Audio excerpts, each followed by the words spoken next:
Parker's solar probe skimmed the edge of an interstellar comet's tail. The readouts weren't normal. This wasn't a glitch. Parker's instruments lit up with signals that didn't match anything in the database. Magnetic fields twisted in ways solar wind shouldn't twist. Particle detectors picked up ions with ratios we've never seen in our solar system. The comet is called 3I Atlas, the third confirmed visitor from beyond our sun. It came from somewhere else, another star, another planetary nursery billions of years old. And for a few hours, humanity's fastest spacecraft flew through its wake. If the signals line up, this could be our first close taste of matter from another star's nursery. Not through a telescope, not from light years away, direct sampling, instruments touching the debris of a solar system we will never visit. Parker wasn't built for this. It was built to study our sun. But on that October day it became something else, an accidental probe into interstellar space.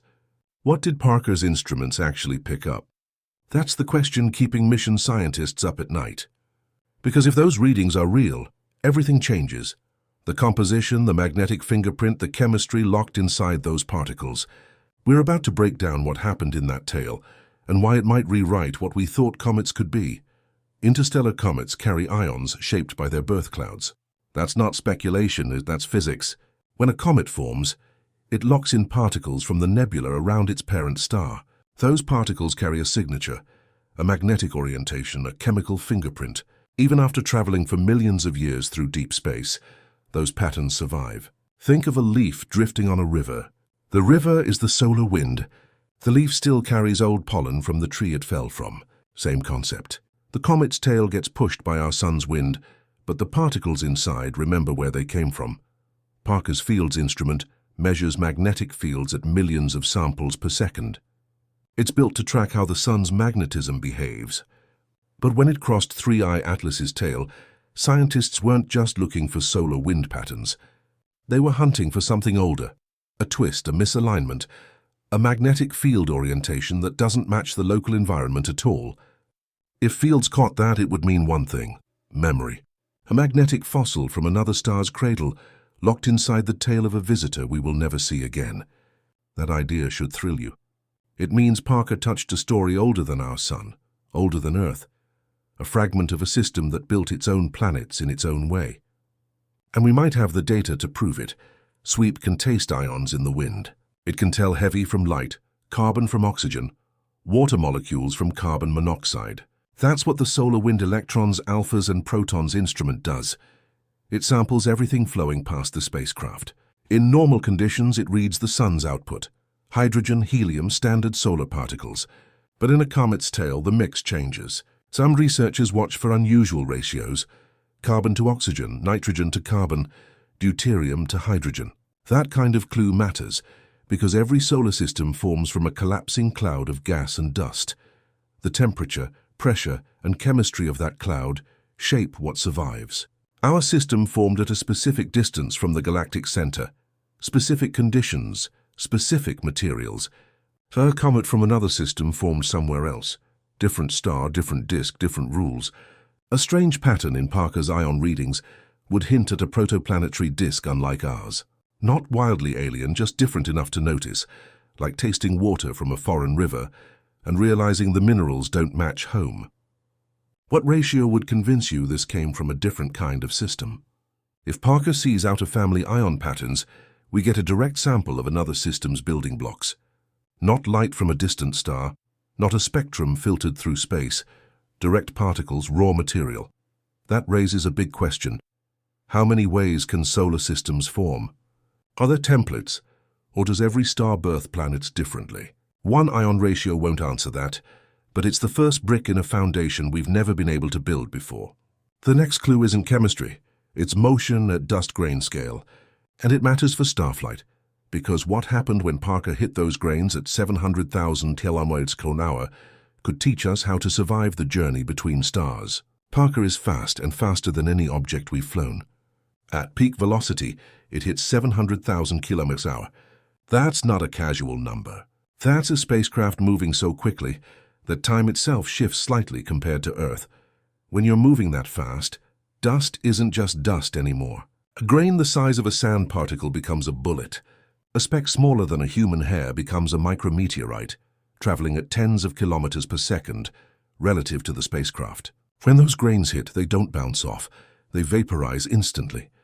The impact creates a tiny explosion of plasma.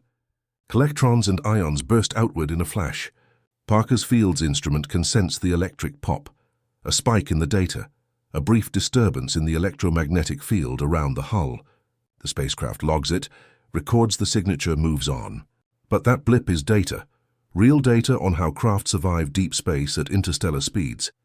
This helps design shields for future interstellar probes, missions like Breakthrough Starshot, concepts for laser-pushed light sails aimed at Alpha Centauri decades from now. Those missions will hit dust clouds at a fraction of light speed. Engineers need to know what happens, how plasma forms, how hulls respond, whether electronics survive the cascade. Parker just gave them a test case. Not at light speed, but fast enough to matter. This is not just a comet story. It's a blueprint for the ships we haven't built yet. In a small flash of plasma, you can glimpse the future of star travel. The violence of it, the engineering required, the reality that space between stars is not empty. It's filled with debris. And if we're going to cross it, we need to learn how interstellar debris meets the sun's outflow. It is a push and a bend. The solar wind doesn't stop at Mars. It extends outward in a bubble called the heliosphere. That bubble protects us from galactic cosmic rays, high-energy particles streaming through the Milky Way. When something from outside enters that bubble, it interacts. The wind pushes against it, shapes it, sometimes deflects it. If Parker saw the wind bend more than expected during the tail crossing, that tests our shield, the heliosphere itself. How strong is it really? How well does it repel foreign material? Does interstellar dust penetrate easier than we thought? These aren't abstract questions. They matter for radiation exposure, for spacecraft electronics, for human missions beyond the moon. The next part sounds technical. It isn't. It's a weather report for the space around us. And the forecast just got a visitor from out of town. The sun blows a bubble. We live inside it. That bubble is the heliosphere, a region where the sun's magnetic field and particle wind dominate. It stretches past Pluto, past the Voyager probes, out to where the pressure of interstellar space finally pushes back. Inside that bubble, conditions are relatively stable. The solar wind flows outward. Magnetic field lines spiral. Charged particles follow predictable paths. An interstellar tail is a draft of different air meeting our wind. 3I Atlas brought particles shaped by another environment. Different magnetic orientation, different chemistry, different pressure history. When that tail entered the heliosphere and approached the sun, it met resistance. The solar wind tried to push it back, compress it, reshape it. If the tail slowed or turned the wind, Parker would see it.